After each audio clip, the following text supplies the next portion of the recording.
Fala aí, habitantes da Chucrolândia, tudo bem com vocês? Hoje eu vou falar sobre lobos, ovelhas e cães pastores. É depois da vinhetinha, rapidão. Se você é do mundo da sobrevivência, da preparação, ou do mundo da militaria, do operacional, ou se você assistiu o filme Sniper americano, você já se deparou com essa doutrina, a doutrina do lobo, das ovelhas e dos cães pastores. Esse tipo de pensamento foi desenvolvido por um cara chamado Dave Grossman, um ranger, tenente-coronel das Forças Armadas Americanas, e para variar, um escritor de renome. Ele escreveu um livro chamado One Killing, que conta a história de como o exército americano treina, segundo a visão dele, treina os seus subalternos ali, os seus soldados para serem máquinas de... Você entendeu, né? De dizimar e tal. E como isso afeta a cabeça dos caras, porque como é um país ocidental, cristianizado, né? Como faz parte da cristandade, é uma parada difícil de embutir esse tipo de pensamento, que é uma mentalidade de combate. Esse livro é um clássico, esse livro inspirou séries famosas americanas, séries de guerra, séries de informação contra informação e tal. E é muito interessante o conceito desse cara, que na verdade seriam o quê? Ovelhas. Seria a representação daqueles cidadãos que não representam perigo. O cidadão comum, aquele cidadão que paga seus impostos, anda na linha, compra extintor de incêndio, usa cinto de segurança, tem alarme em casa, mas na hora que ele é confrontado com um perigo real, por exemplo, um invasor na sua casa, ele simplesmente trava, ele não sabe a quem procurar, ele não é preparado para esse tipo de situação. Ele é facilmente abatível, né?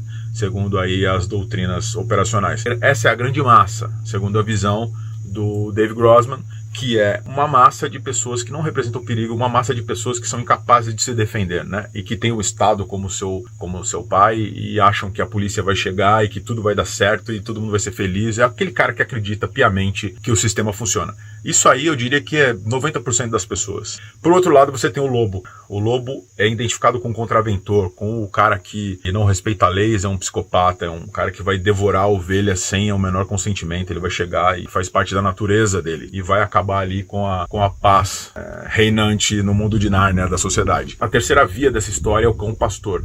O cão pastor, segundo Dave Grossman, é identificado com forças policiais, com forças militares, forças socorristas, né? Os primeiros socorros, os APHs táticos do mundo aí, galera do CQB, a galera que está nas forças de segurança e, eventualmente, pós 11 de setembro, os cidadãos comuns, os civilians, né?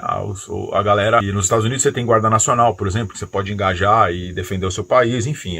Você tem polícias de bairro, polícias de condomínio, você tem o condado, que é uma força de vários municípios que se juntam e tem um transporte em comum, tem uma polícia em comum, por isso que você vê condado de Yorkshire, Worcestershire, essas paradas aí, essa descentralização de poder, essa federalização, assim, é muito interessante nos Estados Unidos, foi o que deu certo bastante para os caras. E eu sempre vou falar dos Estados Unidos porque os autores que eu tô falando agora são americanos e o sobrevivencialismo, ele nasceu nos Estados Unidos no pós-guerra, né? Então eu sempre vou falar um pouco dessa galera aí que, bem ou mal, gostando ou não, foi o pessoal que trouxe essa doutrina, que é o mundo do sobrevivencialismo e preparação. Pois bem, Davi, já enxergo de uma forma um pouco diferente, né? Eu ensino para os meus sobrinhos, né, esse lance. É uma parábola muito legal, porque a ovelha, ela é inofensiva, né? Você tem um lobo mau, né, cara? E você tem histórias dos irmãos Grimm, ele é o mal, e aí você tem um cão pastor que defende a sociedade. De uma forma bem lúdica, dá para você mostrar para um pequeno ser que ele tem que escolher um lado e o lado certo da sociedade para não colapsar. Senão vira barbárie, né, cara? Essa aqui é a grande verdade. Então, eu acho assim, até interessante para você iniciar algum tipo de conversa com seus filhos, ou com sobrinhos, ou com o pessoal que está formando uma mentalidade, que existem esses personagens aí do nosso mundo aqui. Mas eu também tenho um pouco de pé atrás com esses ismos, sabe? Tipo, sobrevivencialismo, capitalismo, comunismo, tudo que é ismo, eu tento meio que escapar desse tipo de ideologia. Eu gosto de ser uma pessoa totalmente outsider, independente, inclusive dessas parábolas, que eu acho muito interessante, mas não são totalmente verdade. Se você prestar atenção no mundo de hoje, já existe um cruzamento ali entre ovelhas e cães pastores.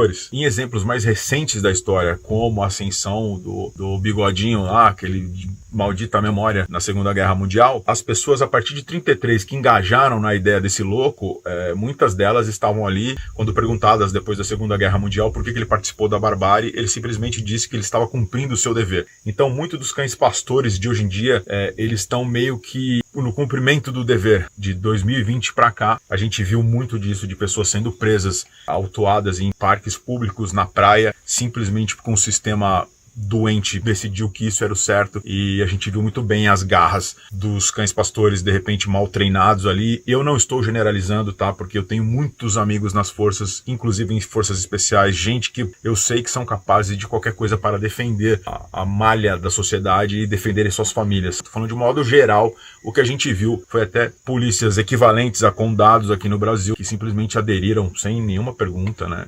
Simplesmente foram para cima das ovelhas. Então você entende o que eu tô falando, né? Meio que lobo uma ovelha e cão pastor virou uma massa amorfa ali nessa pequena demonstração de tirania que a gente viu a partir de 2020 para cá. Como eu falei para vocês, eu não me identifico muito com esses ismos, né? Sobrevivencialismo, eu uso muito essa hashtag, eu uso esse nome porque é uma forma de me comunicar com vocês.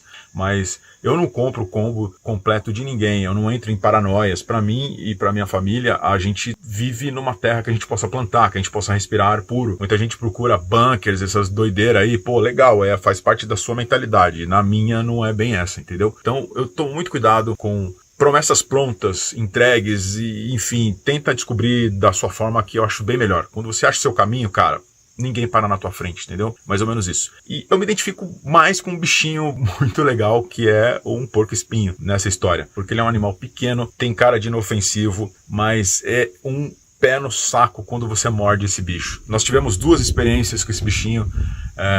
Um dos nossos cães acabou até vindo a falecer porque comeu pela 2ª vez. O porco-espinho deve ser muito gostoso porque os bichos vira e mexe, mordem, né? Os 2 cachorros do sítio dos meus pais morderam esse bicho e ficaram com a cara cheia de espinho. Foi difícil tirar, teve que anestesiar e tal. Um deles acabou falecendo depois, o Jaiminho, tá aí a foto dele, eu com ele aí. Enfim, a gente ficou muito triste, mas provavelmente por conta de uma infecção que não foi curada por um bicho desse que ele mordeu há algum tempo atrás. Então assim, me identifico bastante com o porco-espinho porque é um animalzinho pequeno, não porque ele é saboroso, né? Mas porque ele é pequeno, ele não parece ser letal, mas se você chegar perto, ele é capaz de te dar uma dor de cabeça bem grande.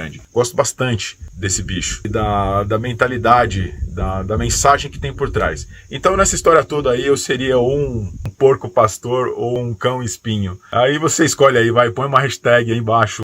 O que você seria, um porco pastor ou um cão espinho? O que é mais legal? Se você chegou até aqui, qual seria mais uma pedra no sapato de um agressor aí?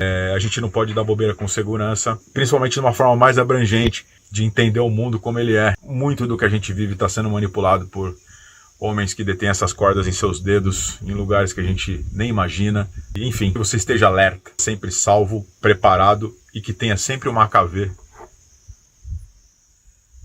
com você. Valeu! Até a próxima, se Deus quiser.